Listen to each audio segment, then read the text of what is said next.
was identified as mentally retarded, put back from the 5th grade into the 4th grade, and stayed in that category until I got out of high school. I don't have any college training, but I met a high school teacher who one day changed my life. I was waiting on another student, and when he came in, he said to me, "Young man, go to the board and write what I'm about to tell you." And I said, I can't do that, sir. He said, "Why not?" I said, "I'm not one of your students." He said, "It doesn't matter. Follow my directions now." I said, "I can't do that, sir." He said, "Why not?" I said, "Because I'm educable mentally retarded." And he came from behind his desk and he looked at me. He said, "Don't ever say that again. Someone's opinion of you does not have to become your reality." And as he talked, my heart began to beat fast. Tears began to run down my eyes, and I was in the back just listening to him, because the speech he was giving, that speech was for me. And he said, "Les Brown," he said, "if you want to do anything worthwhile in life, you've got to be hungry." I told Mr. Washington I wanted to become a disc jockey. And so I started working to develop myself. He said, "I want you to practice every day being a disc jockey." I said, "But I don't have any job now." He said, "It doesn't matter." He said that it's better to be prepared for an opportunity and not have one than to have an opportunity and not be prepared. And as I was working to develop myself, I applied for a job as a disc jockey, WMBM on Miami Beach. I went to a guy named Milton Butterball. I said, "How you doing, Mr. Butterball? I'd like to get a job as a disc jockey." He looked at me, he said, "You have any broadcast background?" I said, "No, sir, I don't." "You have any journalism background?" I said, "No, sir, I don't." He said, "We don't have any jobs available." I said, "Yes, sir." I went back to Mr. Washington and I told him. He said, "Don't take it personally." He said, "Most people are so negative, they will have to say no 7 times before they say yes." He said, "Go back again." So I went back again. I said, "How you doing, Mr. Butterball? My name is Les Brown." He said, "I know what your name is. What do you want?" I said, "I'd like to know whether or not you have any jobs at disc jockey, sir." He said, "Didn't I just tell you yesterday we didn't have any jobs?" I said, "Yes, sir, but I know whether or not somebody got laid off or somebody was fired, sir." He said, "No one was laid off or fired. Now get on out of here." I came back the next day like I was seeing him for the first time. I said, "Hello, Mr. Butterball, how are you?" He looked at me with rage. He said, "Go get me some coffee."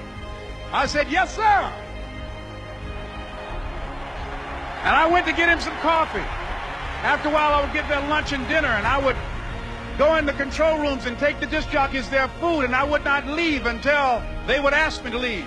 One Saturday afternoon, while I was at the radio station, a guy named Rock was drinking while he was on the air.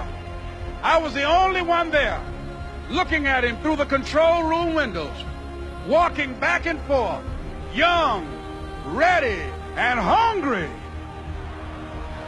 Pretty soon the phone rang, and it was the general manager. And I answered the phone. I said, "Hello?" He said, "Les, this is Mr. Klein." I said, "I know." He said, "Rock can't finish his program." I said, "I know." He said, "Would you call one of the other DJs in?" I said, "Yes, sir." I hung the phone up. I said, "Now he must think I'm crazy." I called my mom and my girlfriend, Cassandra. I said, "Y'all turn up the radio and come out on the front porch. I'm about to come on the air." I waited for about 20 minutes, and I called him back. I said, "Mr. Klein, I can't find nobody." He said, "Young boy, do you know how to work the controls?" I said, "Yes, sir." He said, "Go in there and don't say nothing here." I said, "Yes, sir." I couldn't wait to get behind those controls. I put on an old Stevie Wonder record called Fingertips. I sat down behind that turntable. I said, "Look out, this is me, LB Triple P, Les Brown, your platter playing papa. There were none before me, and there will be none after me. Therefore, that makes me the one and only. Young and single and love to mingle, certified, bona fide, indubitably qualified to bring you satisfaction, a whole lot of action. Look out, baby, I'm your love man." I was hungry.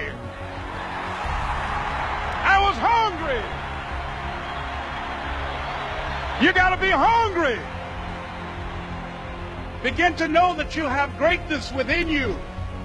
And if just one of you here begin to envision yourselves as being blessed and highly favored to reach your goals, if just one of you capture the essence of what that means, that you have greatness within you and a responsibility to manifest that greatness, that you can make your parents proud, you can make your school proud, you can touch millions of people's lives And the world will never be the same again because you came this way. It was hard, ladies and gentlemen, coming to speak to people. And I was facing financial difficulties in my own life. I was behind on my bills and my dreams, and I'm saying to them, you can live your dream. It was hard, ladies and gentlemen. It was very difficult to pick myself up each day believing that I could do it. There were times that I doubted myself. I used to ask myself, can I do this? And something said within me, you're the one. Don't give up on your dream. By continuing to push forward, by continuing to run toward my dream, that one day I would have my own talk show. It's a long shot, ladies and gentlemen, from Liberty City, an abandoned building on a floor, never knowing my mother or father. It's a long shot. Being here with you today in this dome in Atlanta, it's a long shot. No college training, labeled educable, mentally retarded, but I kept running toward my dream. Don't stop. Don't stop running toward your dream.